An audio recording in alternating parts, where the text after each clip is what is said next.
Boa noite, pessoal, tudo bem? Sejam todos bem-vindos à nossa aula de hoje. A gente vai tratar sobre direito civil.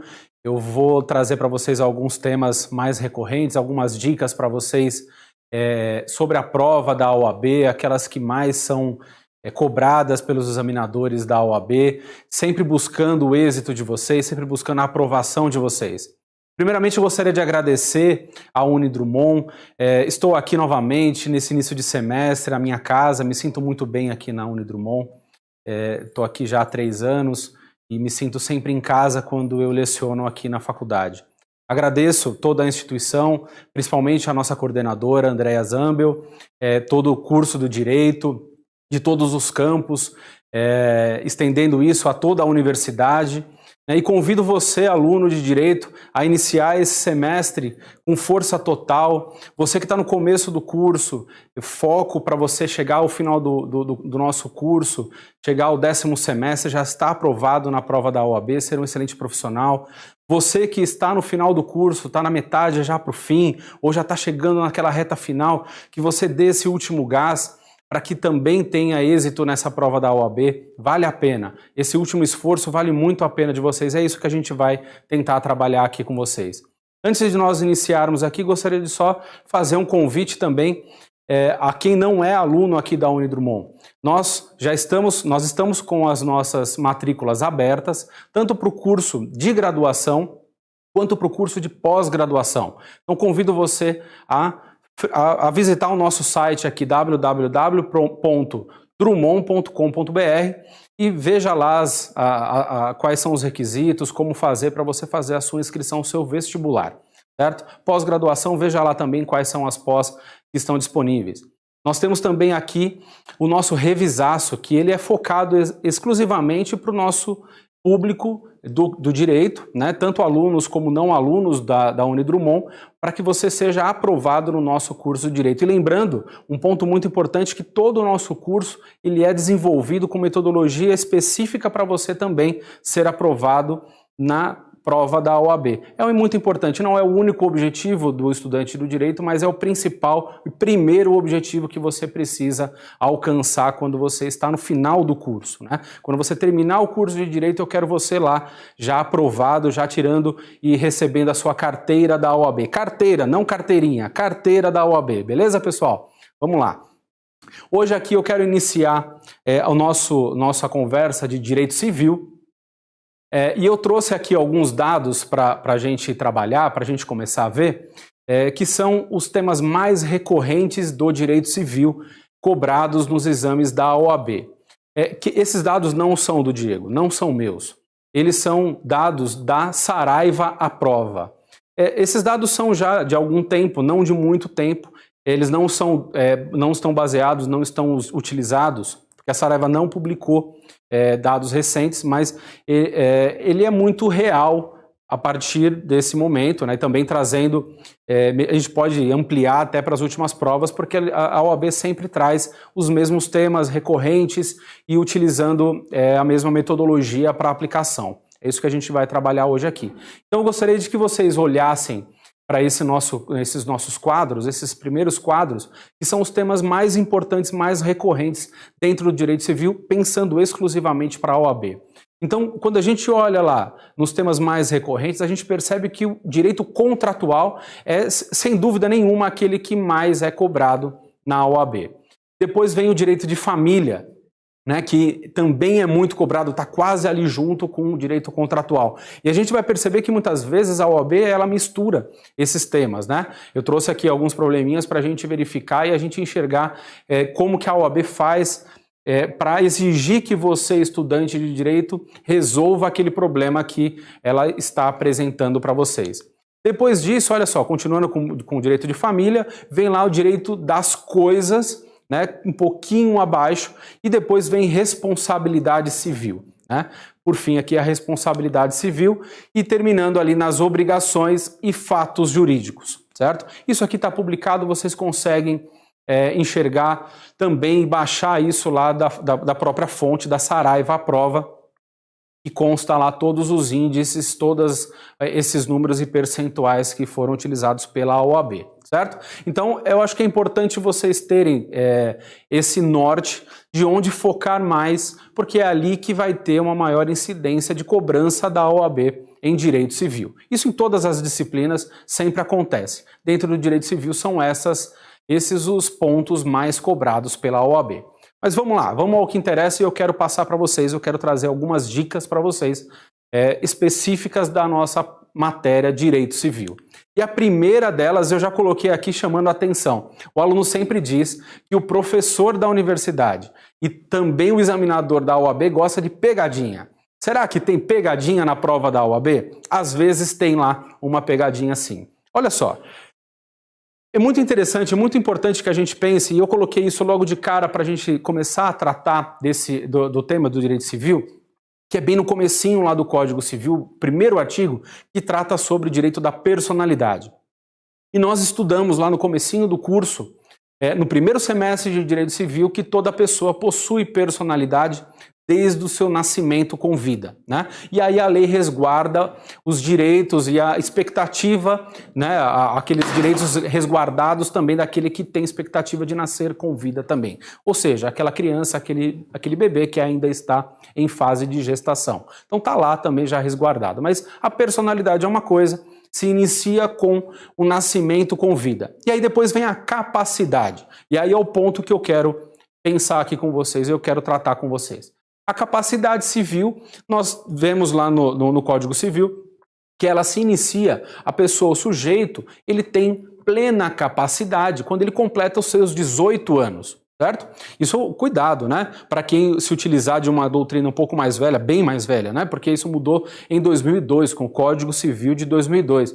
Mas quem se utilizar, quem lê um artigo ou uma doutrina anterior a 2002 que for baseada no Código de 1916, não vai ser essa a informação, né? Mas então lá, hoje, no Código Civil de 2002, desde 2002, então, a gente tem a capacidade civil iniciando plena a partir dos 18 anos. E aí lá, para quem tem entre 16 anos completos e 18 anos incompletos, então até um dia antes do aniversário de completar os seus 18 anos, ele é relativamente incapaz. Então ele tem uma parte de capacidade, mas ele precisa de alguém para praticar esses atos juntos. Então a gente diz que essa pessoa que é relativamente incapaz, ela vai ser assistida por alguém, pelos pais, por exemplo, certo? Por alguém que esteja o assistindo, que está dando validade para os seus atos.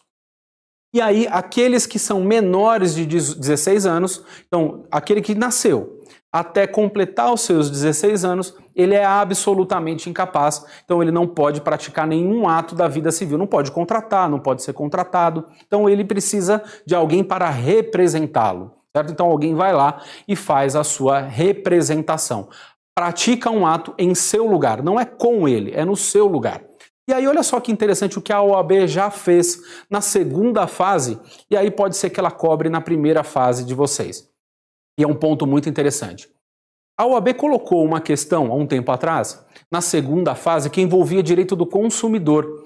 E lá ela mencionava um fato, um acidente, uma vítima que tinha 13 anos de idade. Então a mãe adquiriu uma televisão que teve um problema e acabou atingindo e ferindo uma criança de 13 anos de idade. Então nós vimos agora que essa criança de 13 anos de idade, ela é absolutamente incapaz, certo? E aí, depois que ela completou os seus 18 anos, ela ajuizou uma ação requerendo a indenização contra a fabricante dessa televisão. E qual foi o argumento? Isso era a segunda fase. Só estou querendo trazer para vocês aqui qual era o argumento para vocês pensarem e enxergarem aqui onde estaria a pegadinha. Então, qual foi o argumento da empresa que construiu, que montou, que revendeu essa televisão? Que já tinha transcorrido o prazo de prescrição para que essa criança tivesse ajuizado essa ação. E qual é o problema aqui? Se essa pessoa não fosse menor de idade, não fosse absolutamente incapaz, eu concordo, o prazo já teria transcorrido e estaria prescrito. Não poderia mais ajuizar a ação. Mas qual é o fato aqui? por ela ter 13 anos, ser menor de 16 anos, ela é absolutamente incapaz. E o que o Código Civil faz? E aí eu mencionei aqui para vocês no artigo 198, né? O artigo 205 e 206 do Código Civil, ele fala lá do prazo de prescrição. Muito importante que vocês olhem esses prazos prescricionais. Mas o 198 ele fala quais são as hipóteses em que não vai transcorrer, não vai correr, não vai iniciar esse prazo prescricional. E um desses fatos, um desses pontos é no caso de existir uma incapacidade do sujeito, certo? Percebemos então que essa pessoa de 13 anos, ela não tinha capacidade, ou seja, ela não tinha como ajuizar uma ação, né? Então, o ajuizar uma ação faz parte de um dos atos da capacidade da pessoa. Então, ela não teria como ajuizar por ser absolutamente incapaz. Ela não poderia ser punida pela inércia do seu representante, daquela pessoa que deveria representá-lo judicialmente. Deveria constituir um advogado para representá-lo judicialmente. Então, o que o legislador civil fez? Ele não, muito obrigado, ele não deixou margem para que essa pessoa fosse prejudicada. Então, não corre o prazo para ela. Se ligou aqui na pegadinha entre aspas, né? É só um lembrete para vocês. Então, cuidado quando a gente fala de prazos prescricionais, porque quando a gente está tratando de alguém que é absolutamente incapaz, eu não tenho o transcurso desse prazo prescricional. Quando que vai encerrar quando vai começar a contabilizar esse prazo de prescrição? Começa a contar o prazo de prescrição no momento em que termina a incapacidade. Então, no dia que ela completou 18 anos, ela passa a ser capaz e aí começa assim a iniciar o seu prazo de prescrição. Legal, pessoal? Eu não avisei aqui vocês, mas caso tenha alguma dúvida, eu estou acompanhando aqui no chat do YouTube. Então, caso vocês queiram, podem mandar aqui no nosso chat, que eu vou acompanhando vocês aqui. Não vou dizer todos os nomes, porque ficaria totalmente impossível, mas estou vendo a participação de vários alunos, de várias pessoas aqui participando também da nossa live aqui. Legal? Então, todos convidados e quero participação de todos vocês aqui comigo. Beleza, pessoal? Vamos continuando aqui então. Vamos para o próximo tema. Eu gosto de trazer temas assim que a OAB já cobrou, porque a OAB, eu costumo dizer que ela é cíclica, ela repete os temas. Então, não duvide que a OAB cobre novamente um tema, se não for igual, algo semelhante a isso. Beleza? Vamos lá, pessoal. E aqui eu trouxe um problema cobrado dos últimos exames. Eu tive como parâmetro aqui, como metodologia para para trazer para vocês aqui os últimos exames. Eu não quis buscar exames muito antigos, eu quis trazer coisas mais atuais, problemas mais atuais com vocês, certo? Vamos lá, eu vou ler aqui com vocês rapidamente para vocês enxergarem, para vocês entenderem qual é o problema. E aí lembra que eu falei que a OAB muitas vezes mistura dois assuntos? Esse é um exemplo clássico. João, único herdeiro de seu avô Leonardo, recebeu por ocasião da abertura da sucessão deste último todos os seus bens, inclusive uma casa repleta de antiguidades, necessitando de dinheiro para quitar suas dívidas. Uma das primeiras providências de João foi alienar uma pintura antiga que sempre estivera exposta na sala da casa por um valor módico, ou seja, um valor baixo, um pequeno valor, ao primeiro comprador que encontrou, até aqui dado pela OAB. João, semanas depois, leu nos jornais a notícia de que reaparecera no mercado de arte uma pintura valiosíssima de um célebre artista plástico. Sua surpresa foi enorme ao descobrir que se tratava da pintura que ele alienara com valor, olha o detalhe, milhares de vezes maior do que o por ela cobrado. Por isso pretende pleitear a invalidação da alienação. A respeito do caso narrado, assinale a alternativa correta. O que o examinador aqui gostaria que você entendesse? Que você verificasse quais são os vícios do negócio jurídico. E aí você teria que lembrar lá do erro, dolo, lesão, fraude, ia ter que olhar todos aqueles que estão lá. Aqui ele sugere alguns, certo? Então você teria que olhar lá perto do artigo 100, 106, lá do Código Civil para você verificar quais são os vícios do negócio jurídico. Uma vez que ele foi vendido, foi feito o negócio jurídico, ele é válido, certo? Ele produziu os seus efeitos, transmitiu, que aqui a gente está tratando de uma de uma venda, de uma alienação de coisa móvel, então ela se concretiza com a tradição, ou seja, a entrega da coisa. Então se concretizou a partir do momento em que o João entregou aquele quadro para o comprador e recebeu o dinheiro. Se concretizou. Agora, será que ele pode requerer judicialmente o desfazimento, a anulação desse negócio jurídico? Nulo ele não é.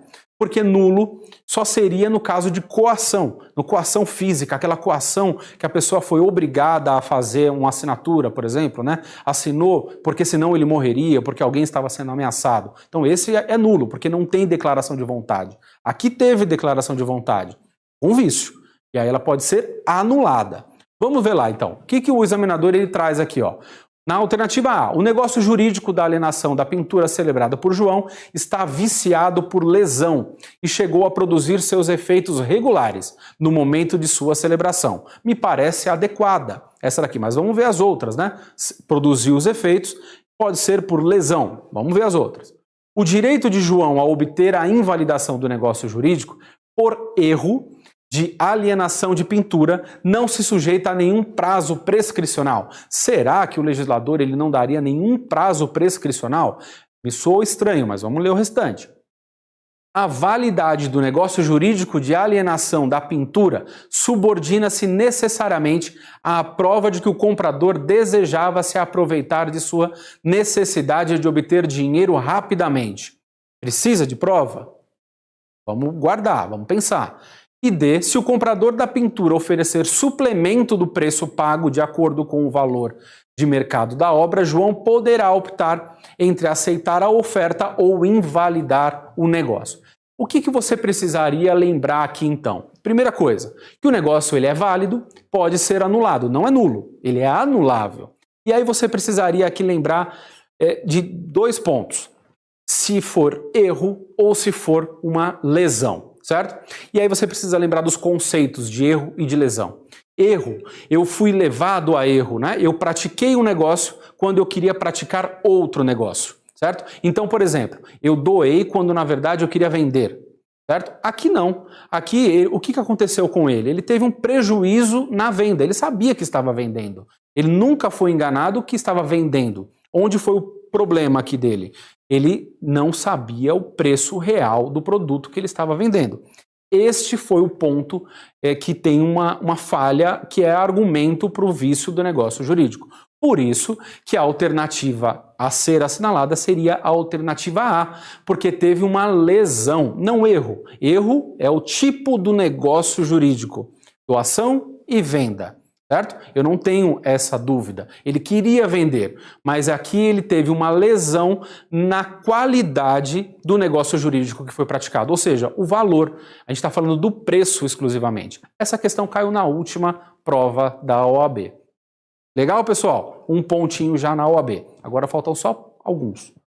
Para outra, só para vocês verem como é cíclico. Essa aqui já é um pouquinho mais antigo, mas um pouquinho mais antiga. Mas é sobre o mesmo tema. Quem foi meu aluno já viu essa questão aqui, porque eu sempre comento essa questão, que é bem interessante também, falando sobre os vícios do negócio jurídico. Mesma coisa, olha só como a OAB gosta. A cidade de Asa Branca foi atingida por uma tempestade de grandes proporções. As ruas ficaram alagadas e a população sofreu com a inundação de suas casas e seus locais de trabalho. Antônio, que tinha uma pequena barcaça, um pequeno barquinho, aproveitou a ocasião, olha só a frase, hein? Aproveitou a ocasião para realizar o transporte dos moradores pelo triplo do preço que normalmente seria cobrado, certo? Tendo em vista a premente necessidade dos moradores de recorrer a esse tipo de transporte. Nitidamente a OAB queria o quê? Que você soubesse qual era o vício do negócio jurídico. A pessoa estava sendo enganada no tipo de negócio? Não, é transporte. Qual era a questão dela aqui? Valor? Tá, estou cobrando um valor a mais. Qual seria o vício do negócio jurídico aqui? Lesão também. Percebe que a OAB gosta do vício do negócio jurídico, lesão. E aí, um erro muito comum e onde muitos alunos aqui erraram essa questão, colocando estado de perigo.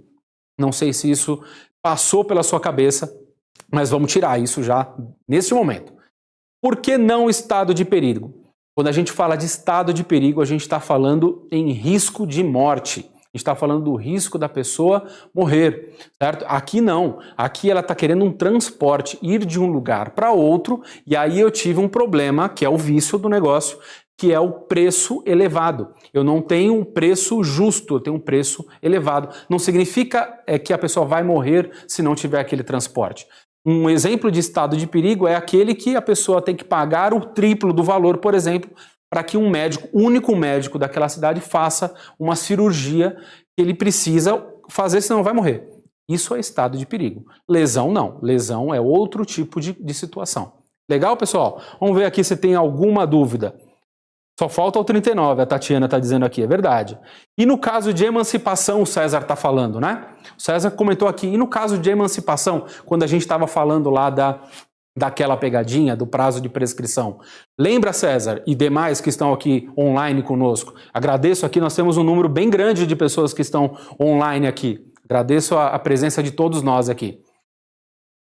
Quando a gente fala de emancipação, o que a gente fala de emancipação? É a pessoa que é relativamente incapaz. Aquele que tem entre 16 e 18 incompletos.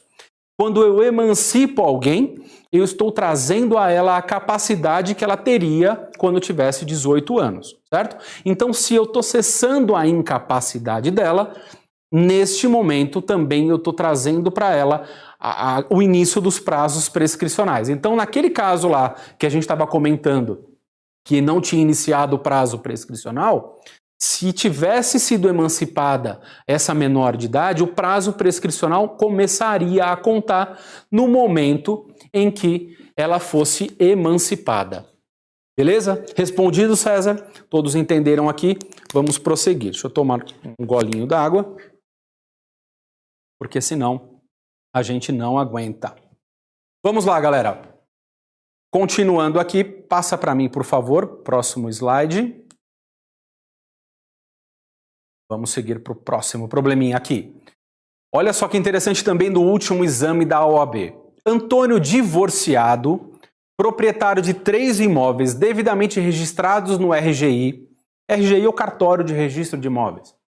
De valores de mercado semelhantes, então 3 imóveis, mais ou menos no mesmo valor, decidiu transferir onerosamente um de seus bens ao seu filho mais velho, Bruno, que mostrou interesse na aquisição por valor próximo ao de mercado. Então quer vender para o Bruno, não quer dar, ele quer vender para o Bruno. Legal, pode? Vamos ver. No entanto, ao consultar seus 2 outros filhos, irmãos do pretendente comprador, um deles, Carlos, opôs-se à venda. Então, um dos irmãos falou, não vai vender não, certo? Então, não quero que vende para o Bruno, para o meu irmão mais velho. Diante disso, bastante chateado com a atitude de Carlos, seu filho que não concordou com a compra e venda do imóvel, decidiu realizar uma doação a favor de Bruno. Em face do exposto, assinale a alternativa correta. Cuidado ao ler o problema, porque a OAB começou aqui falando que queria vender e depois terminou falando que doou para esse filho. E nesse meio, um dos outros 2 irmãos falou que não concordaria. E aqui qual é o ponto? E onde que o aluno poderia aqui se equivocar ao responder essa questão? A gente sempre comenta, é sempre comentado em sala de aula, em todas as doutrinas, que quando um pai vai vender ou vai doar a um dos seus filhos, e na prática a gente também aconselha dessa forma aos clientes, que sempre busque a anuência dos outros herdeiros, dos outros filhos. Para quê? Porque se você vende por um valor ínfimo, valor baixo, ou doa para um dos herdeiros, isso pode se considerar como um prejuízo para os outros herdeiros no dia que o pai vier a falecer. Nunca se esqueça que quando a gente fala de sucessão, a sucessão só se inicia com a morte, né? O evento morte. Eu não tenho como falar herança de uma pessoa viva, né? Então, o pai aqui, o Antônio, não tem herança a deixar ainda. A herança só vai existir quando ele vier a falecer. Aí vai iniciar o procedimento de inventário para regularização e transferência do patrimônio. Ótimo. Então, ele poderia vender ou ele pode doar para um dos seus filhos? Pode. Ele não é impedido a doar. O que seria prudente na prática para os seus filhos, para esse filho que está recebendo fazer? Anuência dos outros, para que não tenha nenhuma discussão judicial para anular isso. Mas não é nulo o negócio. Ele pode ser anulado caso encontre alguma fraude. Por exemplo, se fosse um único bem. Mas a OAB aqui deixou claro que são 3 bens. Não tem prejuízo nenhum. Legal? Beleza? Então, olha só, esse seria o ponto de dúvida, talvez. Será que eu precisaria obrigatoriamente da anuência? Não obrigatoriamente. Eu preciso da anuência obrigatoriamente se eu tiver claro e evidenciado que isso pode trazer um prejuízo muito grande para os outros irmãos. E nesse caso não tem, certo? Então vamos lá para as alternativas para a gente entender. A compra e venda de ascendente para descendente, pai para filhos, só pode ser impedida pelos demais descendentes e pelo cônjuge se a oposição for unânime. Olha, aqui eu não sei de onde tiraram essa aqui é aquela distratora, né? Que a gente sempre fala que é aquela alternativa para você excluir. Não existe isso, né? Não tem que ser unânime, né? Não tem nada a ver, o código não fala nada disso. B. Não há na ordem civil qualquer impedimento à realização de contrato de compra e venda de pai para filho, motivo pelo qual a oposição feita por Carlos não poderia gerar a anulação do negócio. Vamos guardar isso aqui. Antônio não poderia, com reação à legítima oposição de Carlos, promover a doação do bem para um dos seus filhos, sendo tal contrato nulo de pleno direito. É nulo? Não é nulo, nós já falamos que ele não é nulo. E outro ponto, será que é legítima essa oposição? A gente tem que tomar muito cuidado e prestar muita atenção no enunciado do problema. Porque é informado aqui no enunciado do problema que o valor que está sendo adquirido, que o Bruno iria comprar aquela propriedade, era valor próximo ao valor de mercado. Então a oposição ela não é justa, ela é injusta. Por que pode vender para um terceiro e não poderia vender para o filho? O valor, o preço, é o valor justo. Certo? Legítima doação de ascendente para descendente, independentemente de anuência dos demais, eis que o ato importa antecipação do que lhe cabe na herança. E aqui, vamos ver qual é a alternativa para ver se você intuitivamente ou de forma já que domina o assunto, você poderia responder. A alternativa que a OAB queria seria essa última, a D. E por que seria a D? Eventual discussão lá na frente, no dia em que fosse aberta a sucessão do pai, do Antônio, os outros herdeiros, aí eles teriam que verificar se teve um prejuízo ou não teve um prejuízo, e aí sim poderia-se analisar se esse fato dessa doação seria considerado como adiantamento da legítima ou não. Se teve prejuízo para os demais ou não. É nulo esse negócio jurídico? É nula essa doação? Não. Pode, no máximo, ser considerado como um adiantamento da legítima. Legal, pessoal? Essa caiu no último exame da OAB. Legal? Vamos ver aqui se tem mais alguma dúvida. Bacana. D, todo mundo aqui acertando. Todo mundo foi bem aqui. Bacana, galera. Vamos para a próxima, outra questão aqui. Essa daqui também a OAB sempre gosta de trazer, falando sobre locação de imóveis. Muitos problemas da OAB falam sobre locação. Muitos deles, por isso até que eu coloquei essa questão aqui, envolve tanto direito civil e às vezes, olha onde eu vou me colocar agora aqui no meio, às vezes envolve alguma coisa relacionada também a direito tributário, certo? Vamos falar, porque envolve IPTU, envolve imposto. Vamos ver aqui como que fala. João e Maria celebraram entre si contrato de locação, sendo João o locador e proprietário do imóvel. No contrato, eles estipularam que a responsabilidade pelo pagamento do imposto sobre a propriedade predial e territorial urbana IPTU do imóvel será de Maria, locatária. Com base nessas informações, assinale a alternativa correta. Antes de lermos as alternativas, eu quero falar uma coisa aqui. Foca aqui em mim, que eu quero a atenção dos alunos antes deles olharem aqui as alternativas. É lícito, eu posso num contrato de locação colocar que eu locador, transfiro ao locatário a obrigação de pagamento do IPTU? Posso, contratualmente, ajustar que a obrigação é do locatário o pagamento do IPTU? Posso, é lícito. Agora, pergunta, se não for pago esse IPTU pelo locatário, de quem a prefeitura municipal vai cobrar o IPTU? ela vai cobrar do proprietário do imóvel, que normalmente é o locador, certo? Por que ela vai cobrar do proprietário? Porque essa é uma obrigação propter rem, aquela que acompanha a coisa. Legal? Ficou confuso? Vamos entender melhor. A prefeitura sempre vai cobrar o débito do IPTU do proprietário. O proprietário pode, contratualmente, transferir a obrigação ao locatário. Mas cuidado, essa obrigação ela é entre locador, João, e locatária, Maria. Eu não posso obrigar a prefeitura a cobrar da Maria. A prefeitura sempre vai cobrar do João, e aí o João pode cobrar da Maria. Beleza? E aí, uma dica muito importante, já trazendo também específico para a OAB. Quando a gente fala de locação de imóvel, a OAB gosta de perguntar assim: posso cobrar lá da locatária esse valor de IPTU? E aí eu coloco também condomínio, eu coloco outros encargos, né, que são envolventes também de um imóvel. Posso cobrar da Maria? Pode, mas eu não consigo transferir a responsabilidade com aquele credor originário, que seria, por exemplo, a prefeitura municipal ou o condomínio, por exemplo, né? A taxa condominial em si. Beleza? Compreenderam aqui? Vamos voltar lá para o nosso probleminha para a gente conseguir ler aqui as nossas alternativas. Diante disso que eu expliquei para vocês, olha só. A. O contrato será ineficaz entre as partes, pois transferiu a obrigação de pagar o imposto para a pessoa não prevista em lei. Não é ineficaz. Nós falamos agora aqui que é legal, que é contratualmente válido, certo? B. O contrato firmado entre particulares não poderá se opor ao fisco municipal no que tange à alteração do sujeito passivo do tributo. Cuidado, porque eu não estou alterando o sujeito passivo do tributo.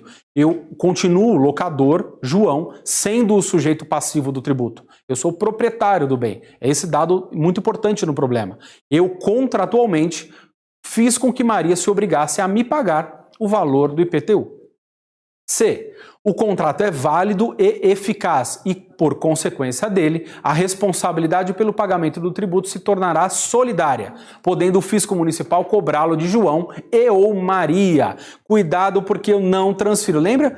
Eu não tenho essa responsabilidade solidária da locatária. O fisco, a prefeitura, sempre vai cobrar do proprietário, e aí depois o proprietário vai ajuizar uma ação de cobrança ou ação de execução, dependendo do caso, normalmente execução, vai ajuizar uma ação para cobrar o valor que ele teve que pagar e que contratualmente foi transferido a obrigação para a locatária. E D, no caso de o fisco municipal cobrar o tributo de João, ele não poderá ajuizar ação regressiva em face de Maria. Não poderá? Será que poderá? Não poderá? Poderá sim. Qual é a alternativa correta?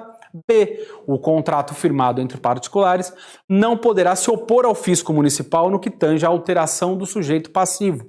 Ele se opõe? Ele fala, estou transferindo a responsabilidade, o fisco vai cobrar diretamente da locatária? Ele não está falando isso. Ele está falando o quê?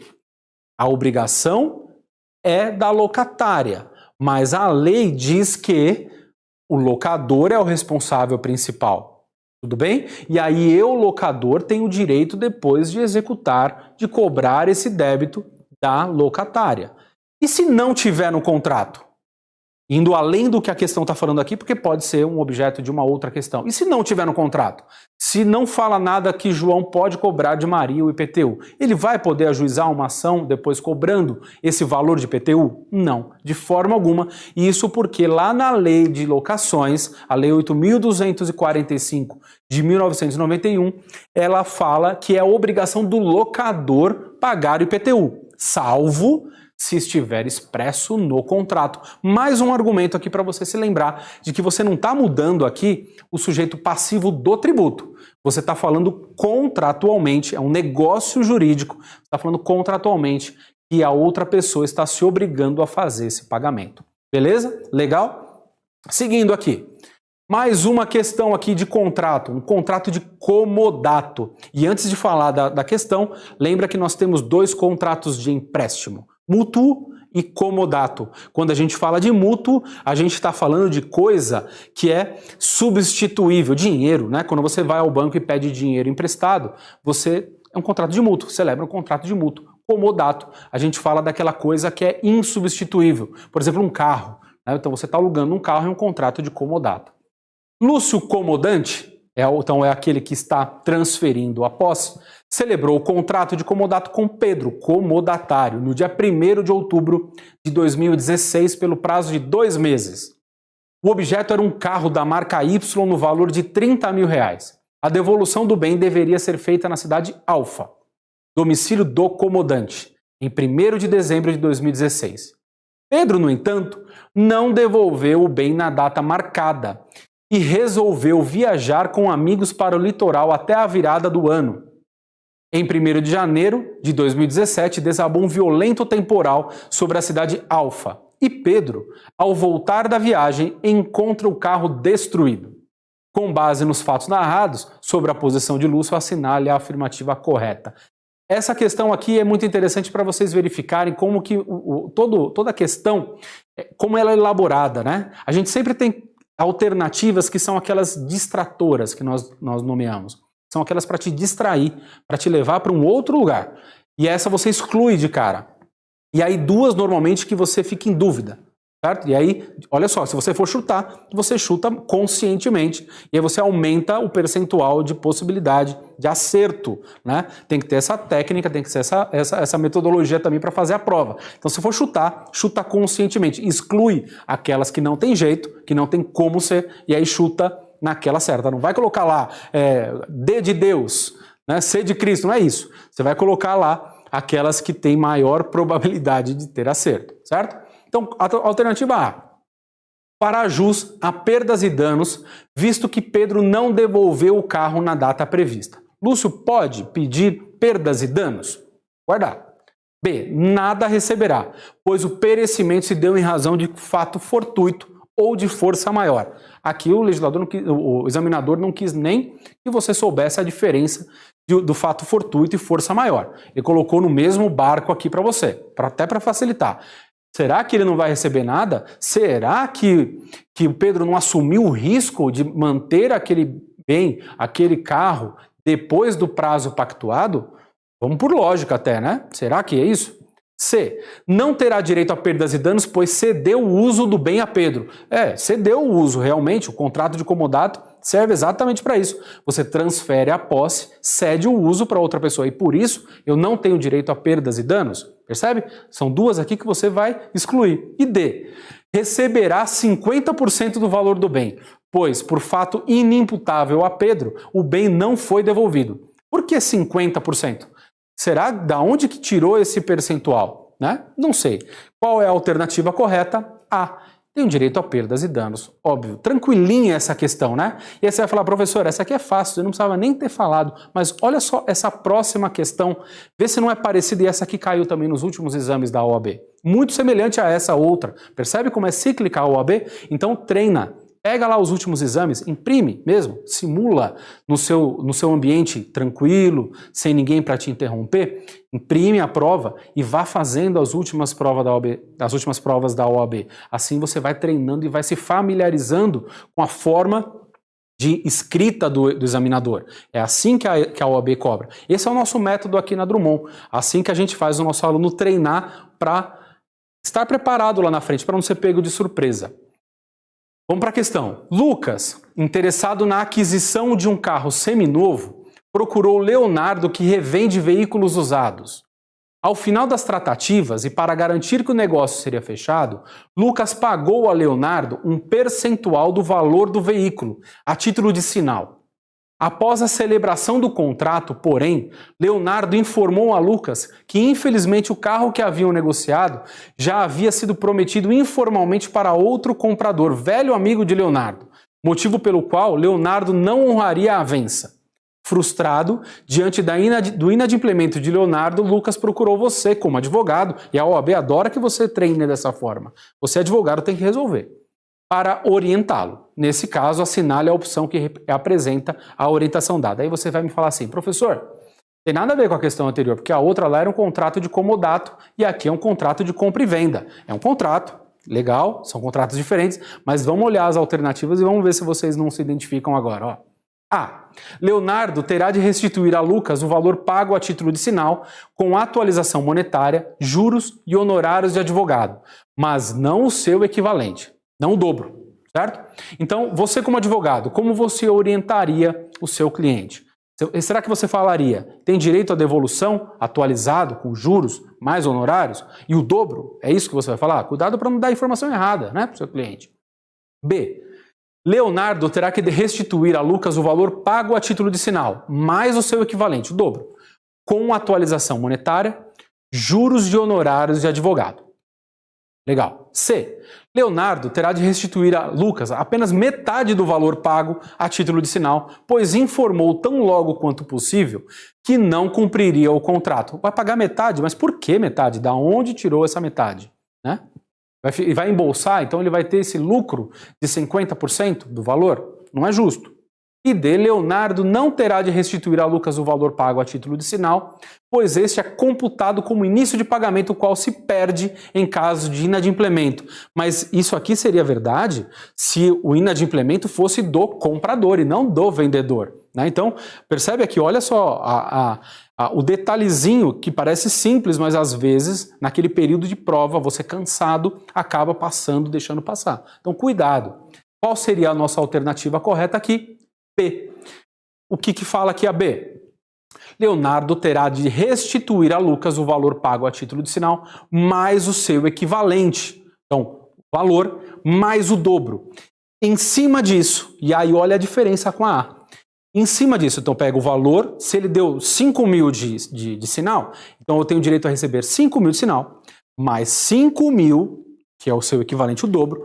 Em cima desses 10 mil da somatória, eu vou calcular a atualização monetária, mais juros e mais honorários do advogado. Olha a diferença da A. Cuidado, olha o detalhezinho. A A falaria assim, ó, ela fala assim, Leonardo terá de restituir a Lucas o valor pago a título de sinal. Então, 5 mil, no mesmo exemplo que eu dei aqui, mais atualização, juros e honorários, mas não o seu equivalente. Beleza?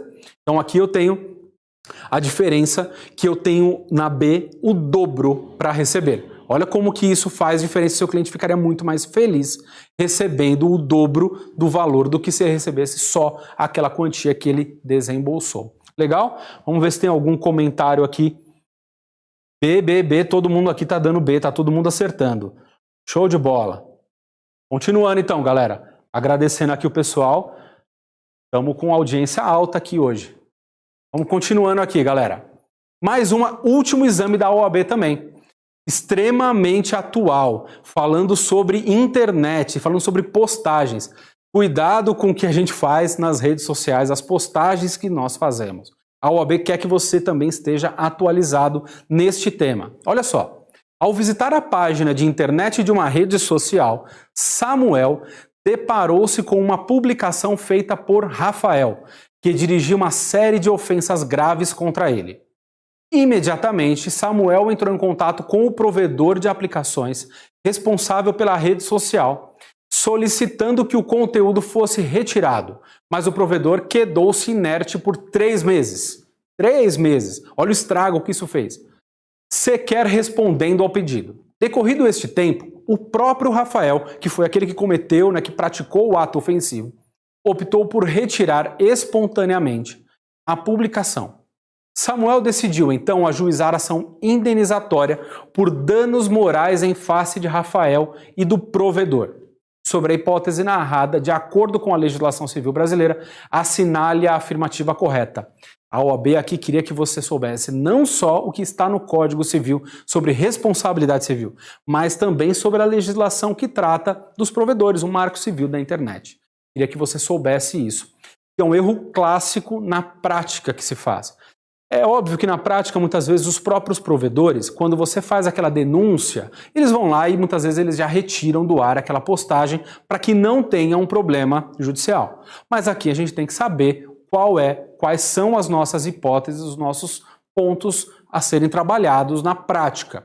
Vamos ver aqui o que a gente pode falar de correto nessas 4 alternativas. Rafael e o provedor podem ser responsabilizados solidariamente pelos danos causados a Samuel enquanto o conteúdo não for retirado. Então, Rafael e o provedor são responsáveis solidariamente? B. O provedor não poderá ser obrigado a indenizar Samuel quanto ao fato de não ter retirado o conteúdo, tendo em vista não ter havido determinação judicial para que se realizasse a retirada. Então aqui ele está falando que o provedor não vai pagar porque não teve determinação judicial para que retirasse aquela postagem, certo? Se tivesse, então, uma determinação judicial e essa determinação judicial fosse descumprida, aí sim ele seria passível de indenização pelo provedor. É isso que está falando a alternativa B. C. Rafael não responderá pelo dever de indenizar, pois a difusão do conteúdo lesivo se deu por fato exclusivo de terceiro, isto é, do provedor. Ou seja, Rafael não vai responder nada porque ele só postou e quem propagou aquela mensagem foi o provedor. Será? Me soa estranho, né? Rafael não responderá pelo dever de indenizar, pois o fato de Samuel não ter solicitado diretamente a ele a retirada da publicação configura fato exclusivo da vítima. Então, o fato ofensivo é culpa da vítima, né? Não é culpa de quem proferiu aquelas ofensas. Percebe aqui, ó, que nós temos duas questões, duas alternativas, que já são aquelas para você excluir, certo? C e D. Aí você poderia ficar aqui em dúvida entre a A e a B. E aí nós temos que a alternativa correta é a alternativa B, certo? Se você fosse chutar, excluir a C e a D, você vai chutar entre A e B, já diminuiu pela metade o risco, né? Você tem uma probabilidade de acerto de 50%, aumentou. E aí qual é a questão aqui que trata lá no Marco Civil da internet, não no Código Civil? Fala lá no Marco Civil que o provedor ele precisa ser notificado por decisão judicial, ele tem que ser intimado dessa decisão judicial para que ele retire a postagem que está sendo ofensiva. Então, é somente uma determinação judicial que obriga o provedor a retirar. Se ele não cumprir, aí sim ele vai ser responsabilizado. Por que o legislador fez isso? Simplesmente para garantir a liberdade de expressão e a proteção da atividade dos provedores. Porque senão incumbiria ao provedor ficar fiscalizando todos os pontos, todas as postagens e publicações feitas por todos os usuários. Então sempre o usuário vai ser responsabilizado. Então, se tem uma publicação, uma postagem que é ofensiva, essa pessoa responsável pela postagem ou compartilhamento que seja, é responsabilizada. O provedor somente será se ele for intimado de uma decisão judicial e descumprir.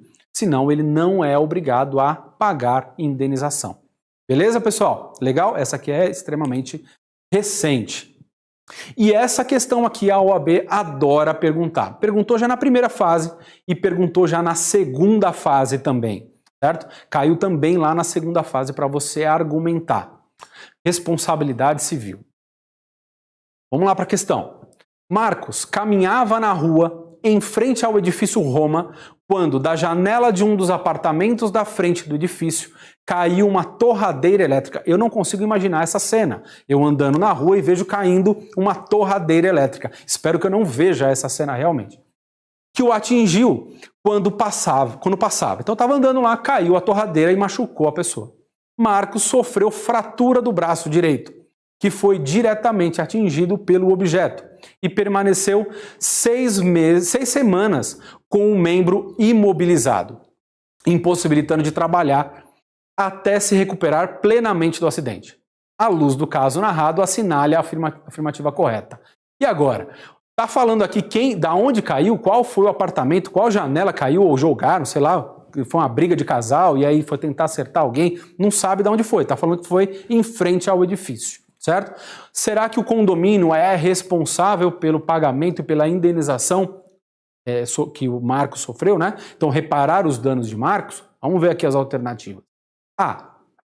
O condomínio do edifício Roma poderá vir a ser responsabilizado pelos danos causados a Marcos com base na teoria da causalidade alternativa. Ora, professor, o que é causalidade alternativa, né? Vamos continuar, vamos ver já. B. Marcos apenas poderá cobrar indenização por danos materiais e morais do morador do apartamento do qual caiu o objeto, tendo que comprovar tal fato. Então, aqui o Marcos tem a obrigação de ter visto de qual foi a unidade que caiu aquela torradeira, né? Senão ele não tem direito à indenização. C. Marcos não poderá cobrar nenhuma indenização a título de danos morais pelo acidente sofrido, pois não permaneceu com nenhuma incapacidade permanente. E não é isso que fala o Código Civil, né? Quando a gente fala de responsabilidade civil, temporária ou permanente. Ele teve um período de prejuízo e esse prejuízo precisa ser reparado. E D. Caso Marcos consiga identificar de qual janela caiu o objeto, o respectivo morador poderá alegar a ausência de culpa ou dolo para se eximir de pagar qualquer indenização a ele. Será que ele pode quebrar esse nexo de causalidade? Lembra do nexo? Tem o fato, nexo de causalidade e o dano, né? O prejuízo que foi causado. A única forma de eu conseguir evitar a indenização seria demonstrar que eu não tenho um nexo de causalidade, ou seja, eu não agi ou deixei de agir para aquele resultado sofrido. Será que eu conseguiria fazer isso? Aqui, por que eu coloquei essa questão? Eu quero trazer esse dado e relembrá-los de um ponto muito importante que está lá no Código Civil. Quando a gente fala de responsabilidade civil em condomínios edilícios, e por que eu estou tratando disso? Porque a OAB já cobrou na primeira e na segunda fase e não duvido que caia novamente um ponto sobre isso. Quando eu consigo identificar qual é a unidade autônoma, quem é responsável? É o condomínio? Não. Quem é responsável é a unidade autônoma. Então, se eu tenho como identificar de onde veio aquilo, é a unidade autônoma, é o morador da unidade autônoma que vai ser responsabilizado por aquele prejuízo, por aquele dano.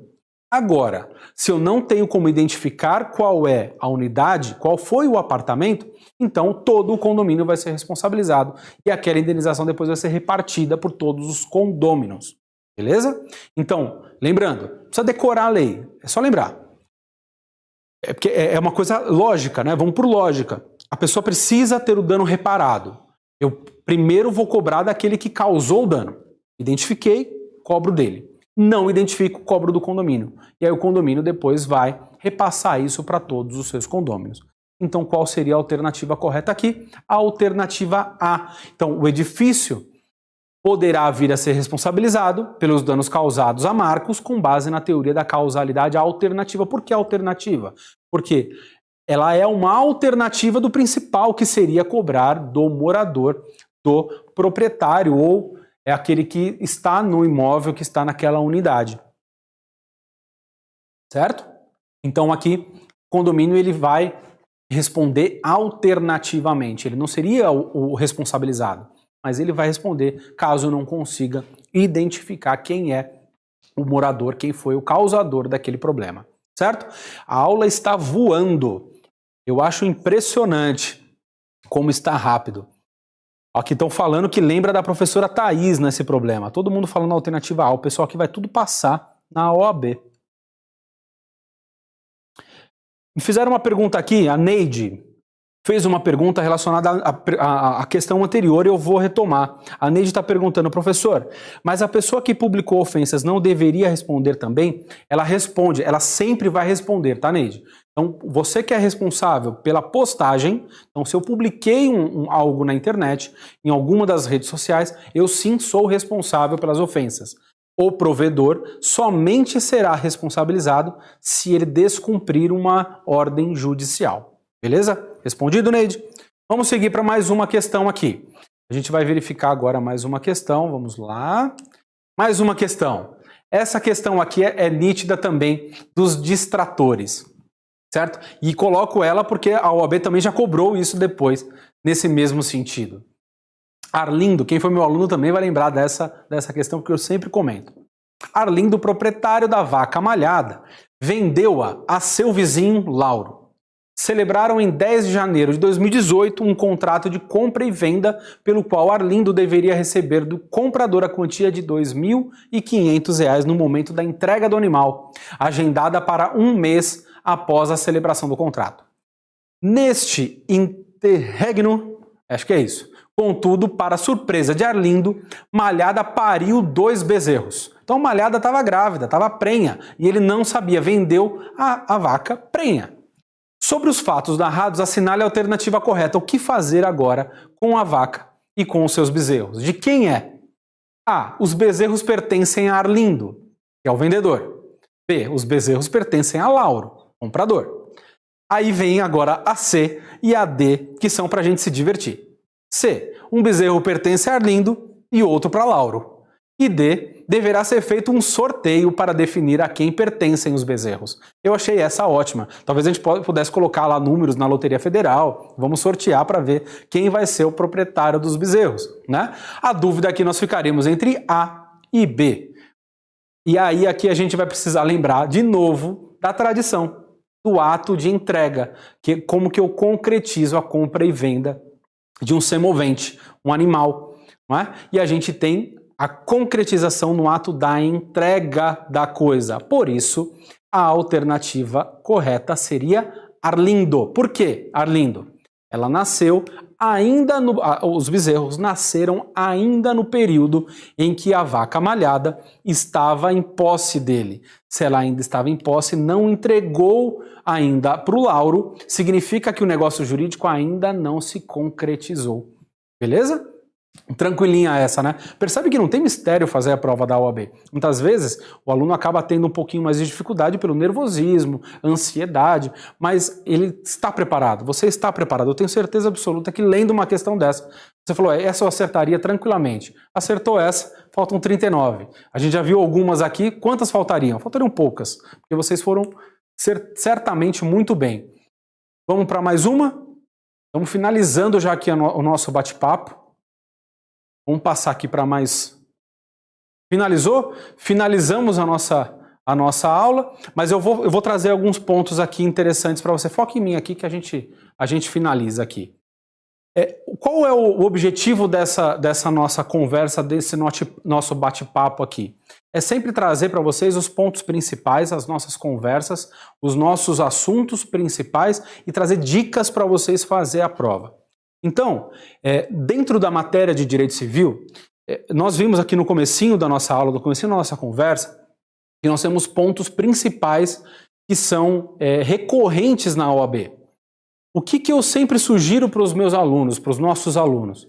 Como eu já disse para vocês, imprimam as provas, simulem a prova real, evitando de levantar para ir ao banheiro, ou se tiver que ir, vá uma vez, como você faria na prova de verdade, lá na OAB.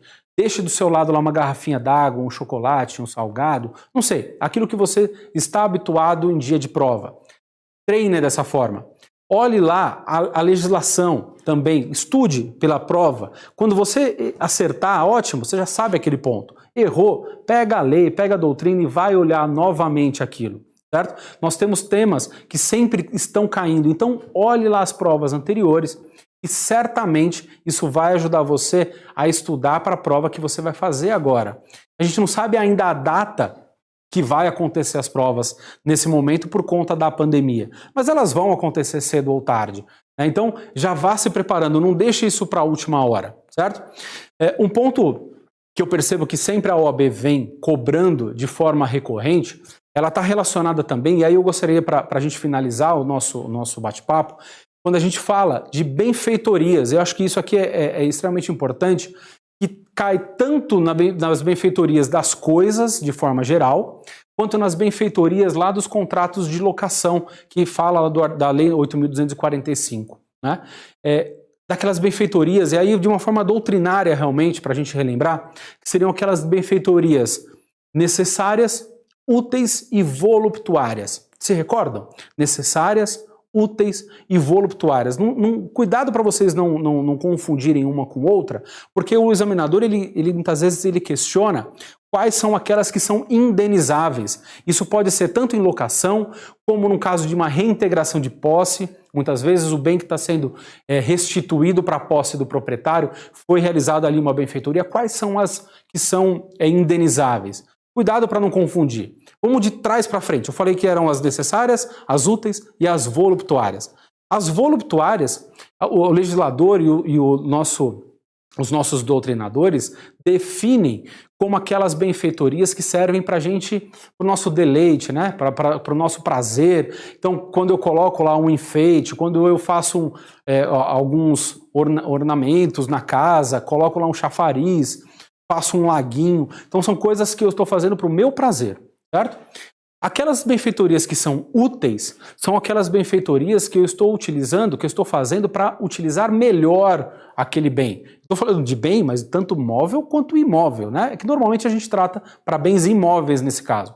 Então vamos supor que eu esteja fazendo uma benfeitoria para aumentar a área útil de uma casa, ou estou fazendo uma benfeitoria para instalação de uma suíte ou um closet, aumentando uma vaga de garagem, eu estou dando uma melhor utilidade para aquele bem.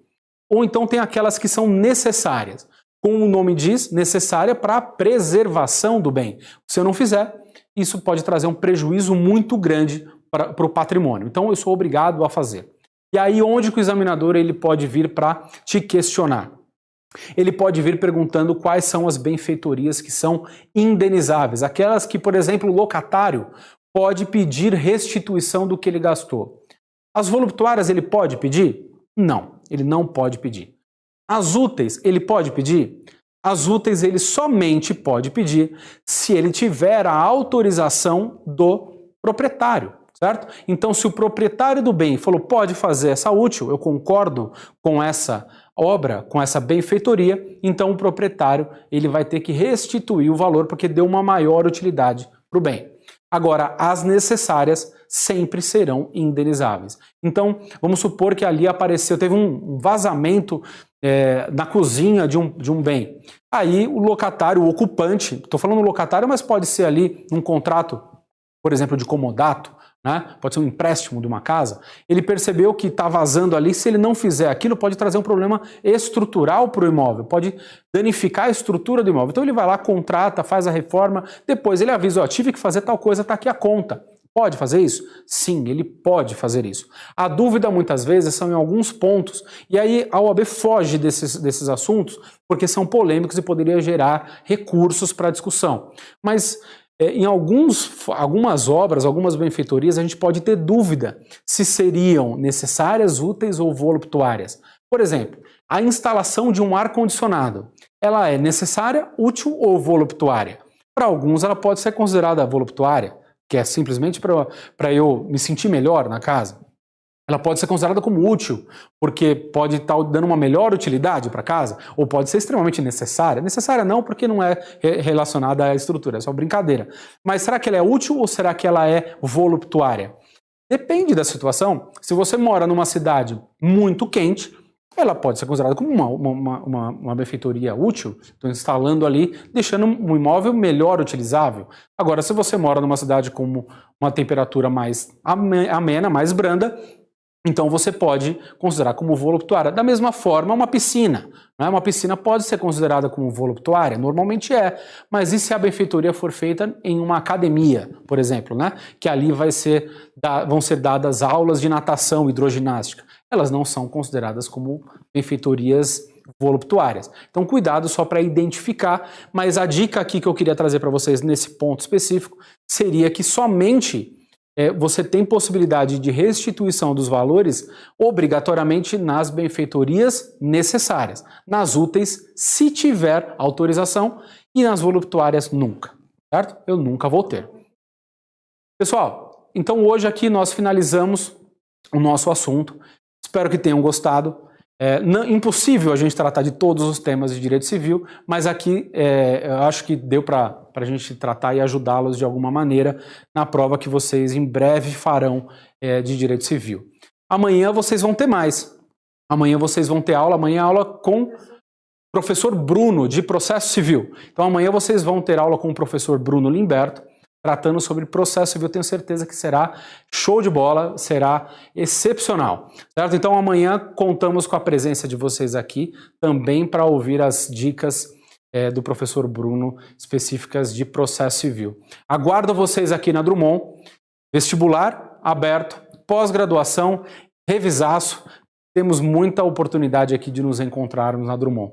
Sejam todos muito bem-vindos E até mais, pessoal. Bons estudos a todos, excelente prova, sucesso para vocês. Eu não desejo boa sorte. Sorte é para aqueles que não estudaram. Vocês terão sucesso, certo? Porque vocês estão preparados. Até mais, pessoal.